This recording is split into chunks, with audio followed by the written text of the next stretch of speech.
Europe 1, il est 8h-5, Patrick Roger. Et l'humeur du jour, chaque matin, donc un éditorialiste qui vient donner son avis, coup de gueule ou coup de cœur sur un sujet dans l'actualité. Ce matin, c'est Laurent Geoffrin. Bonjour. Bonjour. Directeur de la rédaction de Libération. Alors, vous nous parlez de cette idée du revenu universel. Voilà. Imaginons une ville où chaque habitant aurait droit à un revenu de 1 000 € par mois sans aucune condition, qu'il soit riche, qu'il soit pauvre, qu'il travaille ou qu'il ne fasse rien, qu'il ait un revenu confortable ou qu'il n'ait pas de salaire du tout.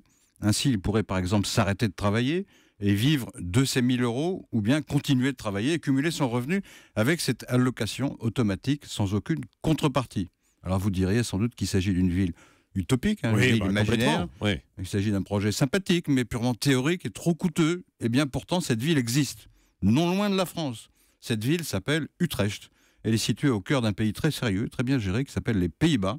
Au premier semestre de l'année prochaine, en 2016, la ville d'Utrecht donc va expérimenter sur un échantillon de sa population un système de ce genre qu'on appelle le revenu de base, c'est ce que vous avez dit, Oui. et qui consiste à distribuer sans aucune condition environ 1 000 € par mois à tous les citoyens.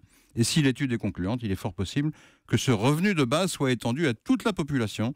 C'est ce qu'ont raconté lundi dans Libération Isabelle Anne et Vittorio De Filippis, qui sont nos deux excellents journalistes. Oui, alors Utrecht qui serait donc une ville laboratoire pour un projet social complètement neuf, révolutionnaire, c'est ce que je disais, Laurent. Il est neuf et il ne l'est pas, c'est-à-dire que c'est un vieux projet. Le revenu de base, on le trouve déjà sous une forme ou sous une autre chez certains philosophes du XVIIIe siècle, par exemple chez Rousseau.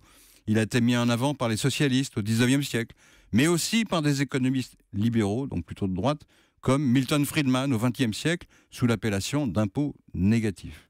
L'idée générale est double. 1. On considère d'abord que chaque membre de la société, pour la simple raison qu'il est un être humain, qu'il fait partie de la collectivité et qu'il hérite du travail et de l'habileté des générations précédentes, a droit automatiquement, par définition, à une part raisonnable du revenu national, avant même qu'on évalue ses mérites ou son travail. On estime ensuite que personne dans une société civilisée ne peut vivre dignement sans un revenu minimum qui soit significatif, c'est-à-dire qui aille nettement au-delà du simple RSA qu'on connaît en France. Et on espère comme ça que le revenu de base fera disparaître l'extrême pauvreté, puisque chaque individu, sans aucune condition, touchera, quoi qu'il arrive, et sans qu'on lui demande rien en échange, 1 000 € par mois. Donc plus d'extrême misère, c'est évidemment un progrès social immense. Oui, mais alors sur le papier c'est bien, Laurent, mais comment peut-on le financer quand même, ce genre de Mais programme? ça a déjà été essayé, c'est ça qui est frappant. Il y a plusieurs méthodes possibles. Alors, en Alaska, on a essayé ça. Alors, ils ont eu un avantage particulier, c'est qu'ils ont utilisé une partie de la rente pétrolière. C'est plus facile. Mais c'est un cas très particulier. Dans la plupart des projets, on réorganise et on redistribue les aides existantes.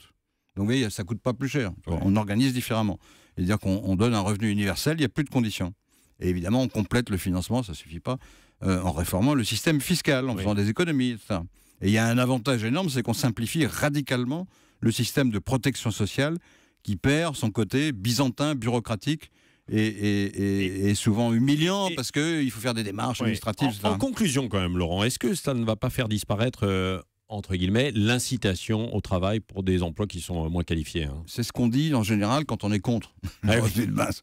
On dit oui, mais alors les gens ne vont plus rien faire. Et quand on se pose des questions, Ah non, mais c'est normal. Alors les avocats du système répondent que la plupart des gens voudront gagner plus de 1 000 € par mois et donc ils continueront à chercher du travail. Et dans ce cas, le revenu de base aura surtout pour effet de réduire l'angoisse du chômage et puis il mettra les travailleurs en meilleure position pour négocier avec leur employeur ou alors pour se lancer dans un projet à long terme mais plus risqué ou encore, s'ils ne travaillent pas, pour se consacrer à des tâches bénévoles, à faire de l'humanitaire ou des choses comme ça qui seront utiles à la société. Et de toute manière, on aura la réponse bientôt parce que l'étude est en cours, enfin elle sera en cours bientôt, à Utrecht. On pourrait même aller plus vite en réalisant nous-mêmes en France, une étude de ce genre, dans une ville. En tout cas, c'est ce que des libéraux intelligents ou des socialistes inventifs pourraient proposer, à condition bien sûr qu'il y en ait. Merci Laurent Geoffrin donc pour ce dossier et cette idée de revenu universel. L'humeur du jour revient demain matin à 8h-5 sur Europe 1 et nous en parlerons peut-être aussi d'ailleurs tout à l'heure à 8h20 avec l'interview politique et le député Les Républicains Thierry Solaire qui sera mon invité.